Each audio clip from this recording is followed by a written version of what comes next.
I, 27F, earn more than my boyfriend, 29M, and it affects how I view him. My boyfriend is the most loving, sweetest, most loyal and amazing man ever, and I want to spend the rest of my life with, and we've been together for almost 9 years. Until recently everything has been incredibly fine. I just got a raise at work, which I had been incredibly happy about until I discovered I am now earning more than my BF. I work in the film industry and my boyfriend in construction. I will start earning about €200 more than him starting now, and from next year €500 more every month. Mind you, my boyfriend is still studying and will earn more in the future. I don't know if he'll earn more than me, but I also know that my peak earning is in the end higher than his would be in his field, if I ever get to that or would want to get there, mind you. All of the sudden some stupid voice in me says that I'm too good now for my boyfriend now that I earn more than him, even though literally everything else is amazing with him. I can't help but look kinda down on him even though we do everything 50-50 and he even pays for more things like groceries because he likes to. He also helps around the house and saves us a ton of money by repairing things. What is wrong with me? Am I a materialistic psychopath? Why can't I just be like a few days ago before I realized I would start earning more? A man is so much more, but I can't help but feel this inner dissatisfaction all of the sudden.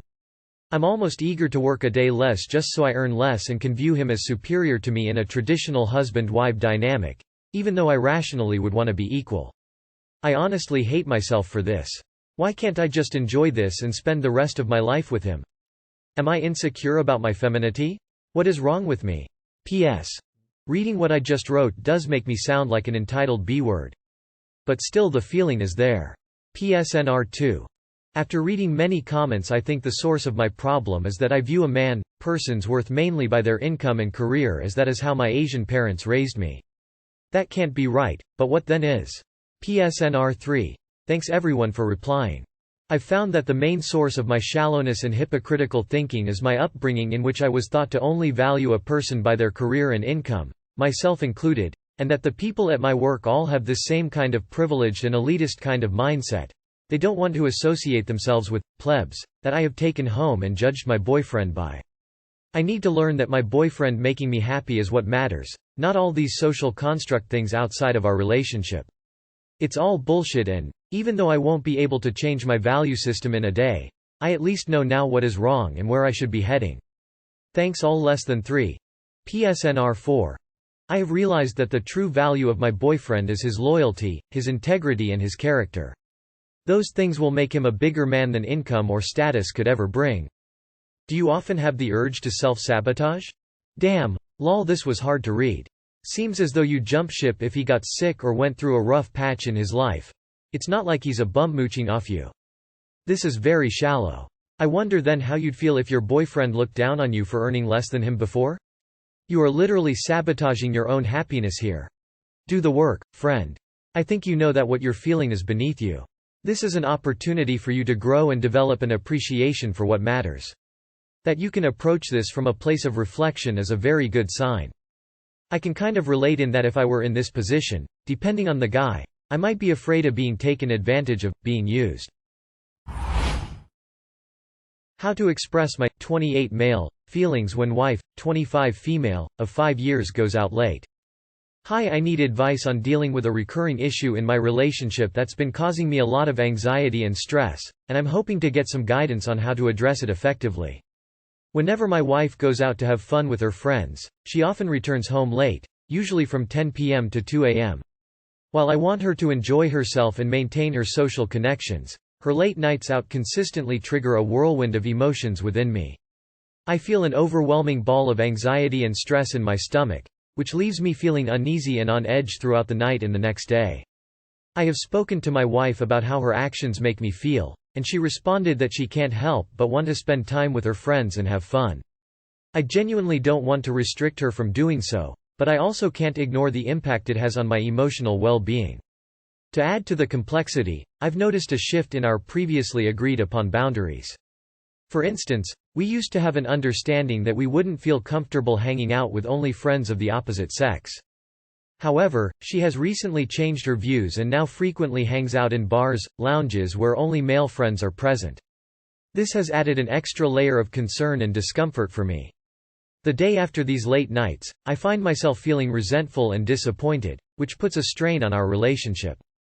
I want to address this issue and find a way to communicate my feelings without coming across as controlling or unsupportive.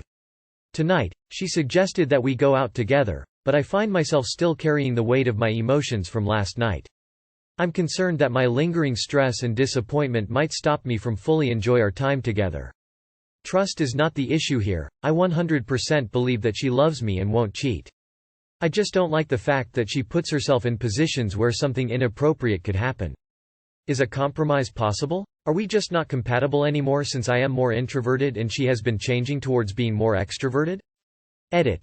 She's been going out to see friends 3-4 times a week these past weeks. She doesn't come back drunk or 2 a.m. all the time, just happened in a few instances.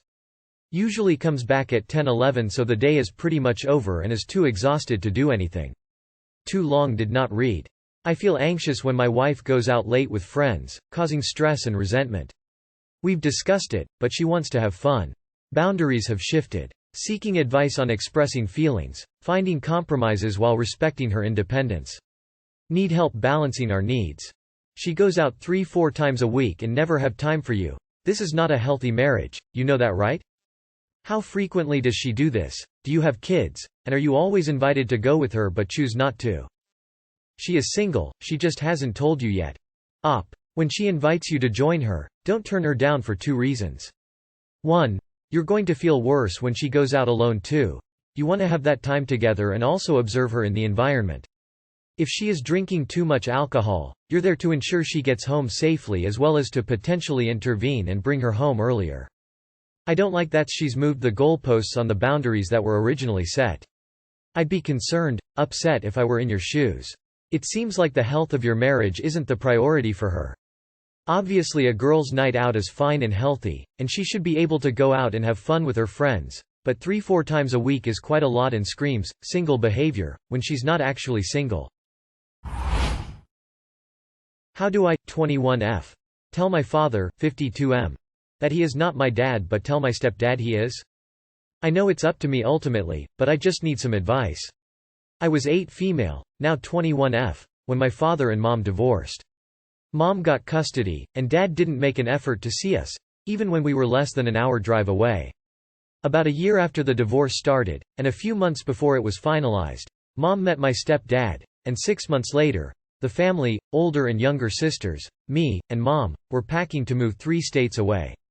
At first I blamed step-dad for ruining my family, but after the coming 3-4 years, I noticed Father didn't make any effort to see me and my sisters.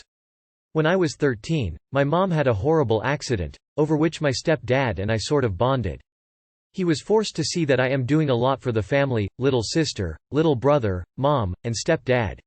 Even getting my first job at a young age to help pay for mom's exorbitant medical bills and rent. Unfortunately, after a year, the bills forced us back to where mom lived with father. Though father moved 3 hours from there, the memories will always reside there for mom. After 3 long years of struggle, my parents got a break. They were able to pay off the bills and move to a warmer climate. But I had just gotten my first job and my first boyfriend. He was a total jerk, by the way, and I was doing good in school and on the swim team. I was 16 at the time, and mom and step-dad allowed me to stay, only because of that, and they had trusted friends in the area to keep an eye on me.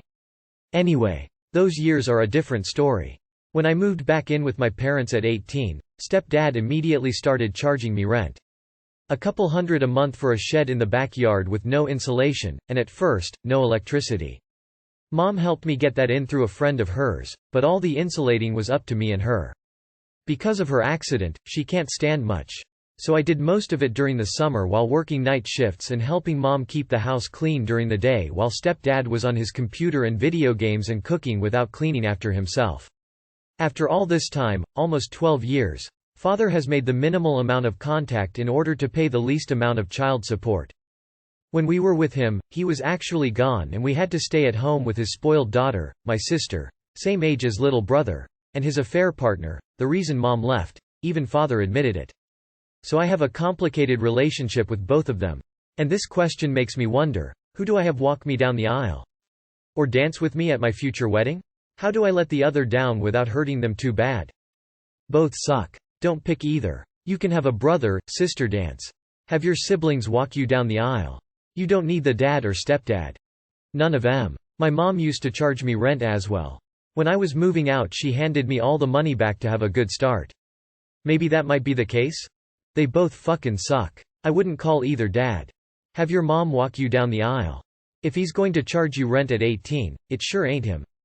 And the other one doesn't seem to care about you either, so neither one of them. Do I, 27 female, stay and try to continue to make it work with him, 35 male? So I'm just looking for advice. I, 27 female, have been with a guy, 35 male, for almost 4 years and it feels like it's going nowhere. We live together and share all expenses. But he drinks excessively and with the alcohol abuse comes the mood swings, blackouts, and memory loss. He's never physically abused me, but will have big temper tantrums and slam everything around to the point where I just dissociate and hid out of sight. We never have sex anymore and he comes up all sorts of reason on why. I found his Tinder account. No girl would respond back, months ago, and that was a whole ordeal of me have to build trust back and get over my hurt feelings. He's not affectionate and I've tried to speak to him multiple times on trying to fix the issues or maybe we should just be friends, but he will cry, which will then turn to anger at me for the rest of the night, but we live together so it makes it so hard. I guess I'm just looking for life advice on how to move forward safely. I don't feel he would ever do anything to physically hurt me, but he is a very petty man. The last time when I've talked about how I'm feeling he's became so irrational and felt I was attacking him, so he tried to kick me out even though we both moved into our rental together and paid everything 50-50. I've tried everything from only using statements to literally rubbing his back and calmly explaining my side of things to even the yelling side, but we all know that doesn't work.